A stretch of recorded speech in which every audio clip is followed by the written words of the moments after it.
ইসলাম সহ্য করতে পারে না যারা, ওরা চায় মুখের ফু দিয়া আমার আলোটাকে নির্বাপিত করে দেবে।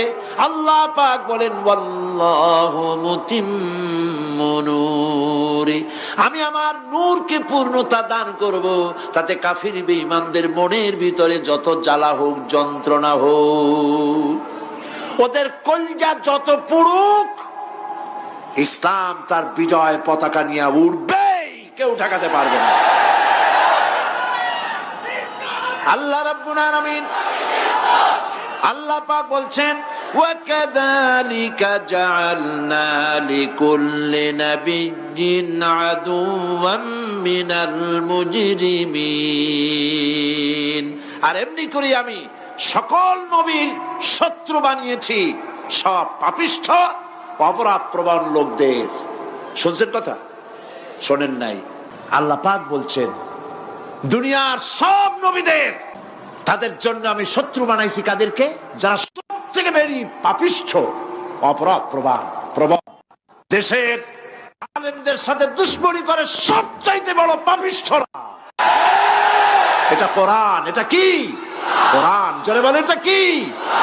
আল্লাহ রাব্বুল আলামিন বলছেন ওয়াকাযালিকা জাআলনা লিকুল্লি নাবিয়্যিন আদুওয়াম মিনাল মুজরিমিন, সব পাপীরা, পাপিষ্ঠরা আমার দ্বীনের দাওয়াত যারা দেয় তাদেরকে জীবনের দুশমন মনে করে। কেন? শোনেন, আমি কার ওয়াজ শোনাচ্ছি? কার ওয়াজ শোনাচ্ছি? আমার আল্লাহর ওয়াজ। অপরাধটা কি? নবীদের বিরুদ্ধে, নবীর ওয়ারিস ওয়ারাসাতুল আম্বিয়া কারা, তো তাদের বিরুদ্ধে তাদের অপরাধটা কি?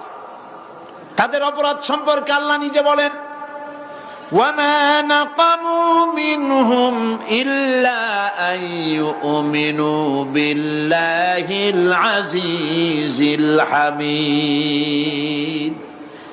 এদের বিরুদ্ধে অ্যাকশন নেওয়ার আর কোনো অপরাধ ওদের নাই। ওদের একমাত্র অপরাধ, ওরা আল্লাহর জমিনে আল্লাহর আইন প্রতিষ্ঠা করতে চায়। এটাই হচ্ছে অপরাধ। এই অপরাধে নবীদের শাস্তি হয়েছে, নবীরা মার খেয়েছেন, সাহাবায়ে কেরাম মার খেয়েছেন। আমরা তো সাহাবায়ে কেরামের জুতার ধুলার সমানও নই, সুতরাং এগুলি আমাদের পাওনা। এই রক্তের বিনিময়, জীবনের বিনিময় আল্লাহ পাক তার দ্বীনকে প্রতিষ্ঠা করবেন ইনশাআল্লাহ। হযরতে খাব্বাব, বুখারী শুনুন, বুখারীর হাদিস। আমি কোনো কথা বানিয়ে বলি না, আমি লেখাপড়া করি, পড়াশোনা করি, চোখে দেখি, তারপরে কথা বলার চেষ্টা করি। বাজে গপ্প কিস্সা কাহিনী বলার অভ্যাস আমার কোনো কালে ছিল না, নাই। রাসূল করিম সাল্লাল্লাহু আলাইহি ওয়াসাল্লামের মতো মানুষ, ওনার মতো মানুষ, আহারে, তার চাইতে শ্রেষ্ঠ মানুষ কি পৃথিবীতে আছে? তিনি মার খাইছেন না খান নাই? আহা, কিভাবে তাকে মারলো! গলায় চাদর দিয়ে পেঁচাইয়া আছাড় মেরে ফেলে দিয়ে তারপরে তাকে প্রহার করা হয়েছে। আবু জাহেল মেরেছে, বেহুশ হয়ে গেছেন হুজুর। হযরত হামজা তখনও কাফের ছিলেন। শিকার থেকে ফিরে এসে মুহাম্মদ সাল্লাল্লাহু আলাইহি ওয়াসাল্লামের অবস্থা দেখে পায়ের রক্ত মাথায় উঠে গেছে। আপন ভাইয়ের ছেলে, আর এমন ছেলে। চলে গেলেন আবু জাহেলের বাড়ি, বললেন আবু জাহেল, তুই নাকি মুহাম্মদ সাল্লাল্লাহু আলাইহি ওয়াসাল্লাম মারছিস, কেন মারলি? তিনি তো ভালো কথাই বলেন, সব সময় বলেন সত্য কথা বলো, মানুষের উপকার করো, এতিমকে আশ্রয় দাও।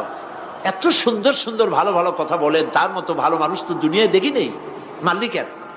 তুই কি মনে করছিস যে আব্দুল্লাহ মারা গেছে বলে এতিম হয়ে গেছে মুহাম্মদ সাল্লাল্লাহু আলাইহি ওয়াসাল্লাম? তোর মনে রাখা উচিত আব্দুল্লাহ মারা গেছে, হামজা মরে নাই। হযরত হামজা ধনুক বাইর করলেন, এক বাড়ি মারলেন মাথার উপরে, মাথা ফাটা রক্ত বেরিয়ে গেল। হামজা হন হন করে হেঁটে এলেন রাসূলের কাছে। হুজুরের অসুস্থ দেহ মোবারক কোলে উঠায় নিয়ে বললেন বাবা, তার মস্তক মোবারক কোলে উঠায় নিয়ে বললেন আমি আবু জাহেলের মাথা ফাটিয়ে রক্ত বের করে দিয়ে এসেছি, তুমি একটু খুশি হও। হুজুর বললেন চাচা, কার মাথা ফাটাইছেন, কার রক্ত বের করেছেন, এই কথা বলে তো আমাকে আপনি খুশি করতে পারবেন না। তিনি বললেন বাবা, তুমি কি হলে খুশি হও? তিনি বললেন, আমি খুশি হই চাচা, তোমার মুখে যদি একটা বার আমি ঈমানের কলেমা শুনতে পাই।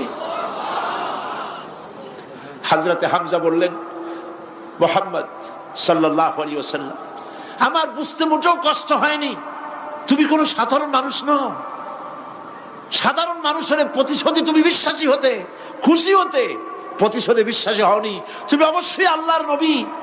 আমি আল্লাহকে সাক্ষী রেখে, আমি তোমাকে সাক্ষী রেখে ঈমানের কালেমা ঘোষণা করছি, লা ইলাহা ইল্লাল্লাহু মুহাম্মাদুর রাসূলুল্লাহ। ভাইরা আমার, আল্লাহর দ্বীন প্রতিষ্ঠার জন্য আমার নবীদেরকে কষ্ট করতে হয়েছে, সাহাবায়ে কেরামদেরকে কষ্ট করতে হয়েছে, আল্লাহর ওলিদেরকে, ইমাম আবু হানিফা রাহমাতুল্লাহ আলাইহিকে 8 বছর জেলের মধ্যে রাখা হয়েছিল।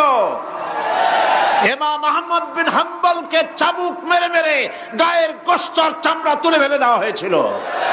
তারপরেও তারা বাতিলের সামনে মাথা নত করে নাই। এর নাম হচ্ছে ইসলাম। এর নাম কি? বুখারীর হাদিস, হযরতে খাব্বাব বিন আরিত রাদিয়াল্লাহু তাআলা আনহু, বুখারীতে হাদিসটা এভাবে এসেছে, ওয়ান খাব্বাব বিন আরিত রাদিয়াল্লাহু তাআলা আনহু আন্নাহু قال قال شكونا الى رسول الله صلى الله عليه وسلم وهو متوسد بردة له في ظل الكعبة। তিনি বললেন, আমরা রাসূলের কাছে গেলাম, যাই দেখি রাসূল করিম সাল্লাল্লাহু আলাইহি ওয়াসাল্লাম কাবা শরীফের ছায়ায় আরাম ফরমাচ্ছেন। আমরা কাছে গিয়ে বললাম, আলা তাস্তানসিরু লানা আলা তাদউ লানা ইয়া রাসূলুল্লাহ, হে রাসূল, আপনি কি আমাদের জন্য দোয়া করবেন না? আমরা তো মার খেতে খেতে শেষ হয়ে গেলাম, আমাদের খাব্বাবকে, খুবাইবকে, আম্মারকে, সুমাইয়াকে মেরে শেষ করে দিল। ওরা আমাদেরকে না খাওয়ায় রাখে, সারা রাত খেতে দেয় না, ঘুমাতে দেয় না। তারা আমাদের বেলালকে মেরে মেরে রক্তাক্ত করে উত্তপ্ত মরুভূমির উপরে চিৎ করে শোয়ায়, বুকের উপরে পাথর চাপা দিয়ে রেখেছে। ওরা সাহাবায়ে কেরামদেরকে মারতেছে, না খাওয়ায় রাখতেছে। হুজুর, আপনি কি আল্লাহর কাছে দোয়া করবেন না? এখনো কি দোয়ার সময় আসে নাই? হাদিস শরীফে এসেছে, হুজুর সাল্লাল্লাহু আলাইহি ওয়াসাল্লাম উঠে বসলেন, বললেন, ও খাব্বাব, তোমাদের আগে এই পৃথিবীতে যারা দ্বীনের দাওয়াত নিয়ে এসেছিলেন, সমকালীন রাষ্ট্র শক্তি তাদেরকে ধরত, ফায়ুহাজুর রাজুলু ফায়ুহফারু লাহু ফিল আরদ, তাদেরকে ধরে তাদের জন্য কবর খনন করা হতো জীবিত মানুষের জন্য। ফায়ুজআলু ফিহা, এরপরে সেই গর্তের ভিতরে তার কোমর পর্যন্ত গেড়ে দেওয়া হতো। সুম্মা ইউতা বিল মানশার, এরপরে করাত আনা হতো। ফায়ুদাউ আলা রাসিহি, এরপরে সেই করাত তার মাথার উপরে রাখা হতো। ফায়ুজআলু নিসফাইন, করাত দিয়া ঘষে ঘষে চিরে চিরে জীবিত মানুষকে দ্বিখণ্ডিত করে ফেলে দেওয়া হতো। মা ইয়াসুদ্দুহু যালিকা আন দীনিহি, এত কষ্ট দেওয়ার পরেও আল্লাহর গোলামদেরকে এক চুল জায়গা দিন থেকে সরায় দেওয়া যায় নাই। ওয়াল্লাহি ওয়াল্লাহি, ও খাব্বাব, আমি আল্লাহর নামে কসম করি, লাইউতাম্মান্নাল্লাহু হাদাল আমরা হাত্তা ইয়াসিরু রাকিবু মিন সানআ ইলা হাদরামাউত, আমি আমার আল্লাহর নামে কসম করি। কে কসম করছেন? সুবহানাল্লাহ বলবেন না?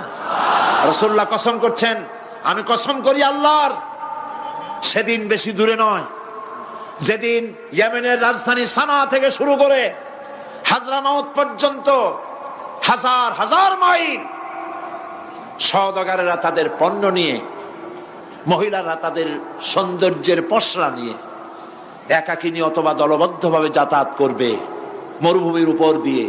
লা ইয়াখাফু ইল্লাল্লাহ, আল্লাহ ছাড়া তাদের অন্তঃকরণে কোনো ভয় থাকবে না। ওয়ালাকিন্নাকুম তাস্তাজিলুন, তোমরা বড্ড তাড়াহুড়ো করছো, অপেক্ষা করো, সেরকম সময় আসবে। রাসূল করিম সাল্লাল্লাহু আলাইহি সাল্লাম সেরকমের সময় দিতে পেরেছিলেন নাকি পারেন নাই? পেরেছিলেন কিনা? সেজন্য রক্ত দিতে হয়েছে, সেজন্য মার খেতে হয়েছে, সেজন্য জেলে যেতে হয়েছে। রাসূল করিম সাল্লাল্লাহু আলাইহি সাল্লামকে, জেল তো নতুন কিছু নয়। ইউসুফ আলাইহিস সালাম জেলে থাকেন নাই? জেলে থাকেন নাই? থেকেছে। রাসূল করিম সাল্লাল্লাহু আলাইহি সাল্লাম জেলে ছিলেন না? সেই জেল এরকমের দেওয়ালে ঘেরা জেল নয়। পাহাড়ে ঘেরা, চতুর্দিক থেকে পাহাড়ে ঘেরা শিয়াবে আবি তালেব 3 বছর। কতদিন? টানা 3 বছর রাসূল, তার সাহাবী, তাদের স্ত্রীরা, বাচ্চা বাচ্চা ছেলেপেলেরা 3 বছরের মধ্যে সরকার ঘোষণা করেছে এদের সঙ্গে কথা বলবে না, বাজার ঘাটে যেতে পারবে না, কেনা বেচা করতে পারবে না, সামাজিক বয়কট, সামাজিকভাবে বয়কট করে রেখেছে। সাথে যা ছিল খাবারগুলি শেষ হয়ে গেছে। তারপরে উট ছিল, ভেড়া ছিল, খাইয়ে শেষ হয়ে গেছে। এরপরে যখন কিছু নাই, উটের চামড়া ভিজাইয়া ভিজাইয়া, শুকনা চামড়া ভিজায় খেয়েছে। যুবকেরা ক্ষুধার যন্ত্রণায় বাবলা গাছের পাতাগুলি চাবায়ে খাইতে গিয়া কাটা ফুটে জিহ্বা থেকে রক্ত পড়েছে। বাচ্চা ছেলেপেলেগুলি মায়ের বুকে দুধ পায় নাই, না পায়া বাচ্চারা চিৎকার করে উঠেছে। এই চিৎকার, ক্ষুধার জ্বালার এই চিৎকারের আওয়াজ শুনে কাফেরেরা চতুর্দিকে অট্ট হাসিতে ফেটে পড়েছে। সুতরাং জেল জুলুম মুসলমানদের জন্য, আলেমদের জন্য, পীর বুজুর্গদের জন্য নতুন কিছু নয়। এই জুলম, এই অত্যাচারের পরেই আল্লাহ পাকের দ্বীন কায়েম হয়েছিল মদিনায়। রাসূলুল্লাহ বলেছিলেন, খায়রুল কুরুনি কারনি, সর্বশ্রেষ্ঠ যুগ আমার যুগ। বন্ধুগণ, আল্লাহর উপর ঈমান আনলে মানুষের ভিতরে এ ধরনের